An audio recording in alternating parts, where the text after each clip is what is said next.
Hey, so what's going on everyone, and welcome back to another video. And in this video what I'm going to be going over is just going to be Game of Thrones Season 7 Episode 4. This is going to be my Easter eggs and references video, so I'm going to have like another thing for another video at the end of this, or I'll just do another video on something else soon. So consider subscribing to my channel and turning on post notifications to get notified about everything I'm going to be doing. I'm going to be doing more on the Flash and everything, so you can consider subscribing for that. So going to number 10, we finally get a solid Bronn scene. So what I mean by this is we haven't seen Bronn that much this season, and it's basically halfway through the season already, so that kind of sucks. So he's kind of like a Hound character, if you know what I mean. He's kind of in that line, if you know what I mean. He's quite a good character. He does question Jamie about what happened. There was a funny reference of saying, what did the Queen of Thorns did you prick you one last time in the balls? It was a pretty good scene, I'm not gonna lie. I really enjoy him. I just enjoy him as a character. Then we get the Iron Bank, so it's happy to get money back from just all of it in full. And they're basically saying that they want, if you want another loan, we're happy to give it to you. So they're obviously just going to back up the crown. I'm not sure how much the crown actually owed Iron Bank. It's a couple of million crowns, which I think is the currency they use, which is quite a lot, to be honest. That is a lot of money.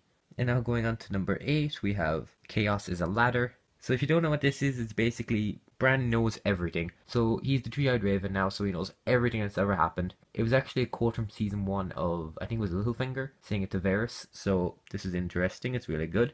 But the thing is, he can't focus in on certain times, so he doesn't know that he actually ended up helping to kill Ned Stark. So that's why they're going to more likely going to end up killing him, which is going to be kind of a pain. So going on to number 7, we have the Arya returns to Winterfell. So if you don't know what it means, just Arya returns to Winterfell. So the song used in this scene was Winter Has Come. So this is obviously a reference to a load of things. So between the first 6 seasons, it was Winter is Coming. Now it's Winter is Here. Now Winter is just Winter's Now, or something like that. So going on to number 6, we have Arya versus Brienne. So this is one of the best scenes of the whole episode in my opinion. So it shows how much of a badass Arya is, which is amazing. She's so good, she's so light on her feet, and she is actually able to fight Brienne, but she would lose to her in a fight just because of how big Brienne is. She's over 6 foot, I'm pretty sure, and Arya is like really small, so she would obviously lose. But she was able to, I'm pretty sure, like 2 times she was able to stop Brienne. So going on to number 5, we have Stark reunion. So this is Arya and Sansa meet. So this is obviously, we haven't seen them together in a scene in like, pretty sure it's been like 6 or 7 years now. It's been a long time. And so she's basically telling her that Bran has come home as well, which is an episode before.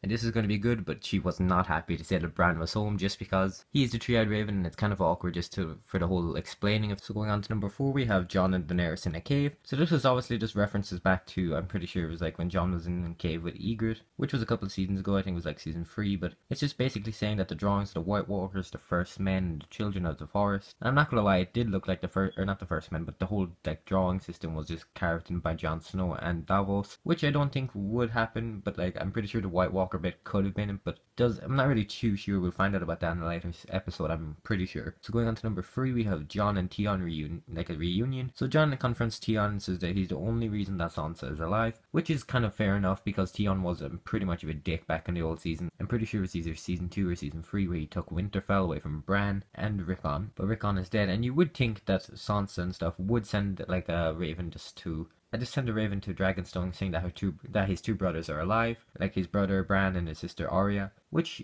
will probably happen because in the promo for the next episode we get to see that he's saying that Jon Snow says that Bran says that the White Walkers are marching towards Eastwatch by the sea, which is just going to be amazing because this is obviously just going to kind of tell that they're going to find out about it. So going on to number 2, we have Daenerys attacks Jaime. So what I mean by Daenerys is in an open field, but the Dothraki actually attack on Jaime's Lannister forces, and they basically destroy everything that they've got, and turns Jon to Jon for advice, which is really interesting. She basically considers him part of the small council, which I'm quite happy with because he hasn't bent the knee, I don't think, unless he's done it off screen, which I really doubt. But I'm guessing he won't do it until like the end of the season or something, just something major anyway. So going on to number 1, we have Jaime the Dragon Slayer. Now I personally thought this is going to be a really idiotic move, but Jaime actually runs towards a wounded dragon, like a wounded dragon Drogon I think it is, and basically tries to kill Daenerys and to stop the war of everything that's happening, but that fails and ends up Drogon like breathing fire, and Bronn jumps and actually saves him, and he falls into like a water of a lake or something. Now this is really interesting because we don't know what's going to happen, but that's been pretty much it for my video. So that's been all I was going to say. You can consider subscribing and turning on post notifications. I'll be doing more videos of this. I'll have another video tomorrow for all the Rick and Morty stuff. So with that being said, you can consider subscribing for that, and I'll see you in the next video, and peace.